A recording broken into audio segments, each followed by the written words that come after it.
O Senhor esteja convosco. Ele está no meio de nós. Proclamação do Evangelho de Jesus Cristo segundo João. Glória a vós, Senhor. Antes da festa da Páscoa, Jesus sabia que tinha chegado a sua hora de passar deste mundo para o Pai. Tendo amado os seus que estavam no mundo, amou-os até o fim. Estavam tomando a ceia. O diabo já tinha posto no coração de Judas, filho de Simão Iscariotes, o propósito de entregar Jesus. Jesus, sabendo que o Pai tinha posto tudo em suas mãos e que de Deus tinha saído e para Deus voltava, levantou-se da mesa, tirou o manto, pegou uma toalha e amarrou-a na cintura. Derramou água numa bacia e começou a lavar os pés dos discípulos, enxugando-os com a toalha com que estava cingido. Chegou a vez de Simão Pedro. Pedro disse: Senhor, tu me lavas os pés? Respondeu Jesus: agora não entendes o que estou fazendo, mais tarde compreenderás. Disse-lhe Pedro: tu nunca me lavarás os pés. Mas Jesus respondeu: se eu não te lavar, não terás parte comigo. Simão Pedro disse: Senhor, então lava não somente os meus pés, mas também as mãos e a cabeça.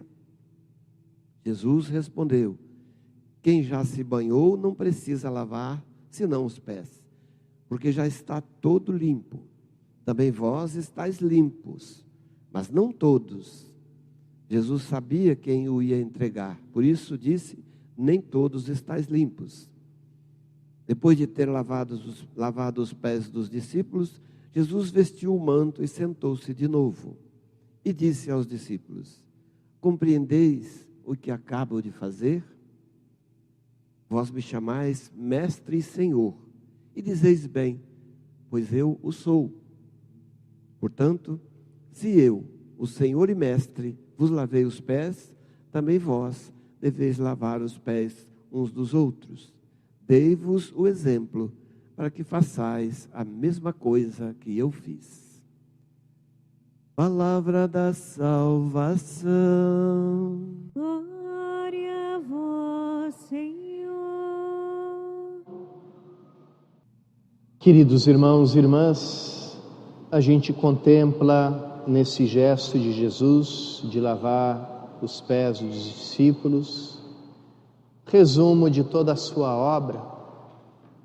Ele vem se despojando, como São Paulo fala, carta aos Filipenses, despojando da sua condição divina. Aqui Jesus se despoja, e é interessante como ele realiza de forma antecipada, aqui na última ceia, aquilo que vai acontecer no dia seguinte na sua paixão, onde vai ser arrancado dele o seu manto, a sua túnica. Aqui ele mesmo antecipa esse gesto e se coloca a indumentária própria do servo,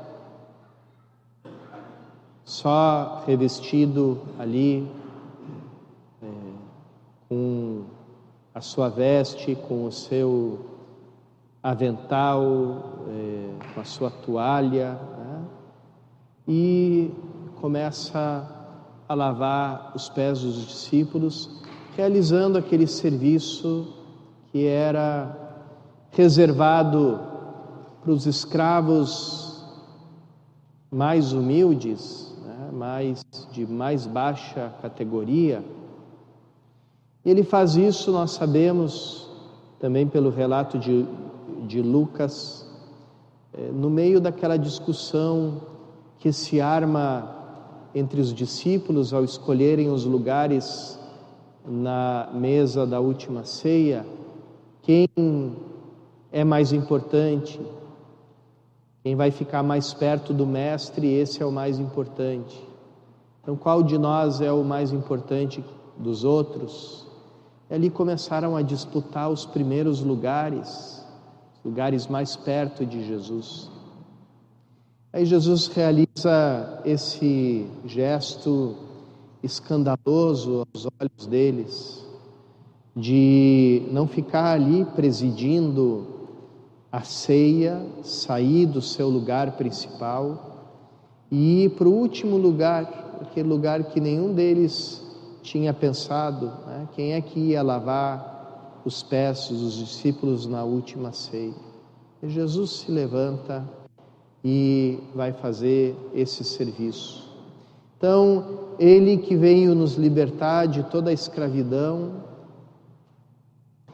assume a forma do escravo.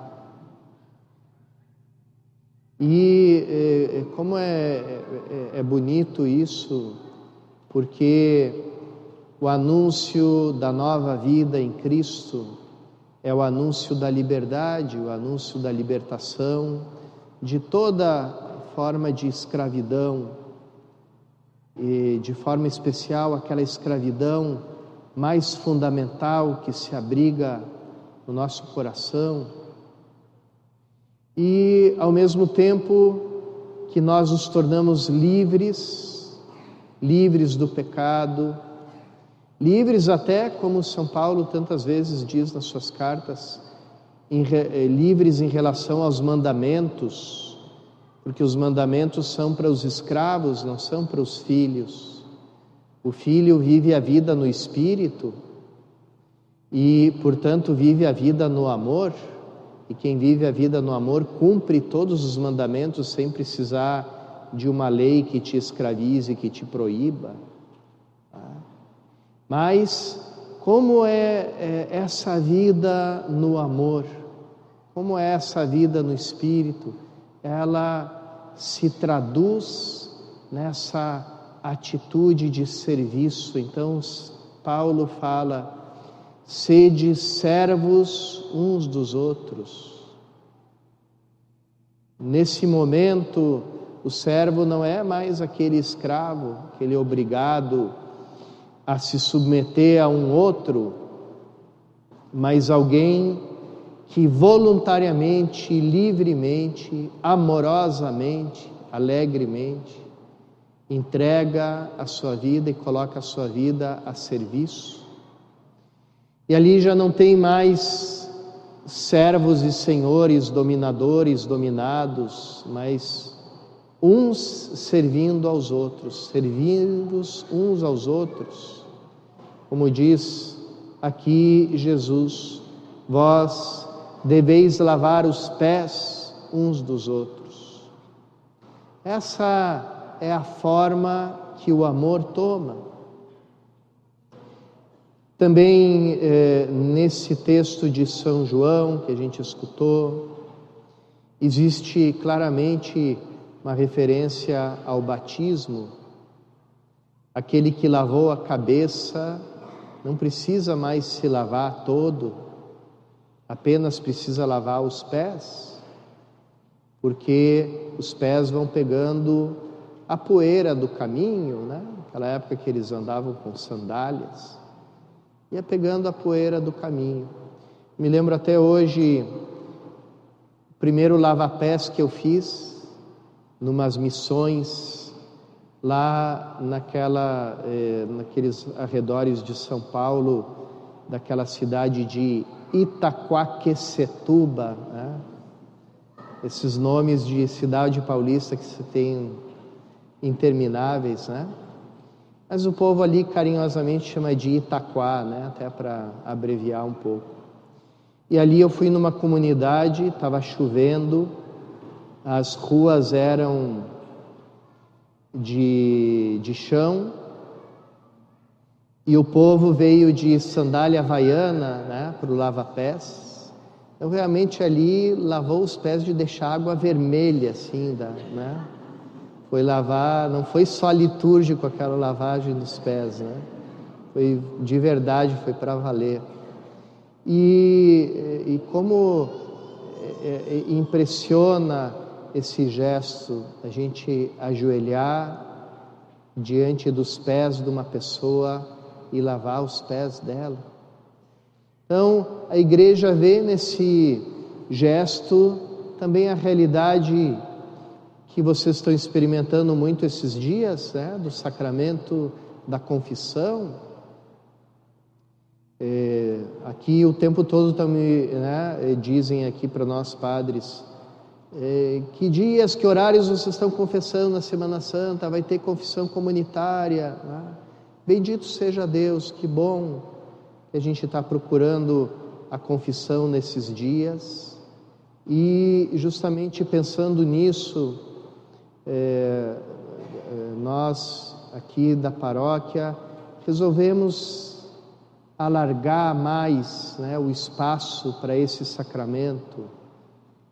E colocamos as confissões de segunda a sexta, 1 hora antes da missa, todos os dias. Os padres sempre estão aí disponíveis, além daquele atendimento na secretaria, esse aqui também antes da missa. E aqui a gente renova esse chamado e esse convite. A confissão é para todo o ano. Sim, tem um significado muito bonito a gente confessar na Quaresma, na Semana Santa, né? São momentos de conversão, de penitência, mas a igreja convida a a correr a esse sacramento durante todo o ano. Se você não pode confessar na Semana Santa, na Quaresma, confessa no tempo pascal. É o tempo da vida, é o tempo da ressurreição. Também tem esse significado tão bonito de eu começar a viver a nova vida em Cristo que surge da sua ressurreição. Nós não quisemos colocar aquela confissão comunitária que é justamente própria para lugares e situações onde não existe tempo para atender cada um individualmente, porque o pensamento da igreja, a mente da igreja é justamente que a confissão seja um diálogo pessoal, esse diálogo de reconciliação. Tanto é que nas celebrações coletivas de penitência, quando tem absolvição geral, a igreja diz, aí os fiéis que receberam essa absolvição devem procurar a confissão individual na primeira ocasião possível. Então uma coisa não dispensa a outra. Como é bonito ver os fiéis da nossa paróquia vindo para se confessar, tendo esse hábito da confissão frequente. Como é edificante ver os nossos jovens que procuram com frequência o sacramento, procuram a orientação da igreja também para ir formando a sua consciência. Porque é certo, nós todos recebemos a vida nova em Cristo, ou seja, nos lavamos desde a cabeça, mas no caminhar, no nosso andar pelo mundo, a gente vai pegando um pouquinho do barro do mundo. Aí, de vez em quando, a gente tem que lavar os nossos pés. E as pessoas dizem, mas eu vou confessar sempre as mesmas coisas. Tem gente até que exagera, já faz uma folhinha plastificada já com os pecados, porque já plastifica já para não precisar fazer muitas vezes,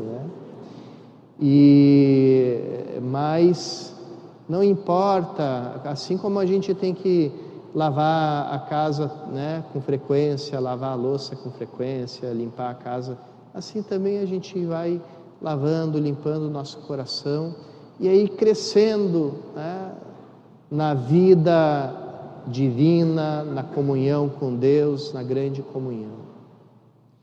Jesus também, como a gente escutou na segunda leitura, o relato de São Paulo sobre a instituição da Eucaristia, nos deixa esse sinal da sua entrega, que vai ser realizada, consumada na cruz, ele antecipa a cruz na sua Eucaristia. Esse é o corpo que vai ser entregue, esse é o sangue que vai ser derramado.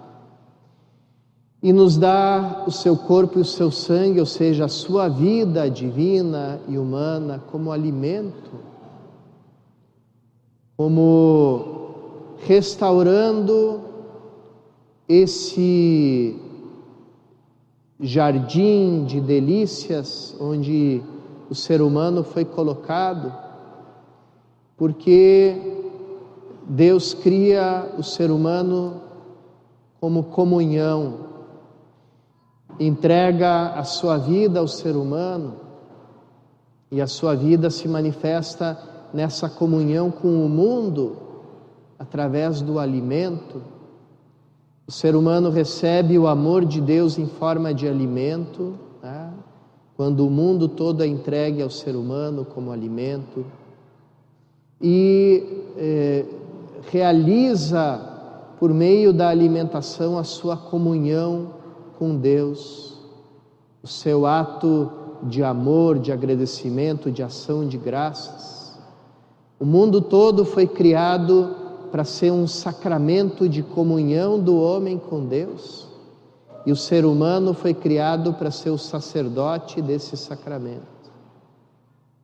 Então, com o pecado, o ser humano resolve receber a vida não da fonte da vida, que é Deus, mas das criaturas, né, que também recebem a sua vida de Deus, e resolve não viver no mundo como comunhão, não viver mais a sua vida como comunhão, mas entrar, por assim dizer, num circuito fechado. Eu e o mundo que se coloca para mim como alimento, sem referência a Deus, sem referência ao Criador. E por isso o ser humano que foi chamado para ser sacerdote da criação acaba virando escravo da criação. E as leis da criação, que se resumem na lei do mais forte, elas servem para a criação. A gente observa, que quando a gente estuda a biologia, a zoologia, a gente admira, a cadeia alimentar dos animais, tudo, o mais forte come o mais fraco. A gente admira a harmonia, a sabedoria da natureza, mas ao mesmo tempo a gente entende que essa forma de funcionar não é a nossa. Entre nós, seres humanos, não pode existir e imperar a lei do mais forte, porque quando a gente se torna escravo dessa lei, a gente se autodestrói, perdendo a nossa dignidade e destruindo a comunhão nas nossas famílias, nos nossos relacionamentos, em toda a sociedade. E aqui a gente pode entender quais são os reflexos de tudo isso na vida humana, na vida econômica, política, social, etc., onde impera a lei animal, a lei do mais forte. Essa lei não é a nossa. Nossa lei é a lei do amor. E justamente porque Deus não desiste do seu amor por nós, Ele nos envia o Filho. O Filho também, ao assumir a nossa humanidade, assume a nossa fome e a nossa sede. E Ele é tentado também a se autossatisfazer. Ele vence por nós essa tentação, dizendo ao tentador: não só de pão vive o homem, mas de toda palavra que vem da boca de Deus, ou seja, o próprio Jesus Cristo, porque Ele é a palavra que vem da boca de Deus. E essa palavra que vem da boca de Deus se torna alimento para nós na Eucaristia. e restaura esse gesto de se alimentar como comunhão, nos entrega a sua vida divina e nós entramos em comunhão com essa vida e voltamos ao nosso posto de sacerdotes da criação. Toda essa maravilha, todo esse dom acontece em cada Eucaristia, na Eucaristia que nós celebramos. Ela nos restaura, ela nos volta a colocar de novo nesse plano de amor de Deus que se resume nessa palavra, comunhão. Por isso, irmãos e irmãs, nessa missa tão carregada de significado, o serviço, a Eucaristia, o sacerdócio, o mandamento do amor e do serviço que Jesus nos deixa, tudo isso nós acolhemos e tudo isso nos transforma, nos leva a ver a nossa vida, o nosso lugar no mundo com outro sentido. Sou filho no Filho, sou bem amado pelo Pai e vivo a minha vida também como entrega, como comunhão. Recebo ao Senhor como alimento e me torno eu mesmo um alimento para o mundo através da minha atitude de serviço. Que essa Eucaristia, irmãos e irmãs, que a gente celebra hoje, transforme o nosso coração. Transformando o nosso coração, que ela transforme a nossa família. Transformando a nossa família, que ela transforme todo o nosso ambiente humano, social. E transformando o nosso ambiente, que ela transforme o mundo inteiro e converta o mundo inteiro numa grande Eucaristia, num grande banquete de ação de graças a Deus nosso Pai, por meio do seu Filho Jesus Cristo, no Espírito Santo de amor que foi derramado em nós.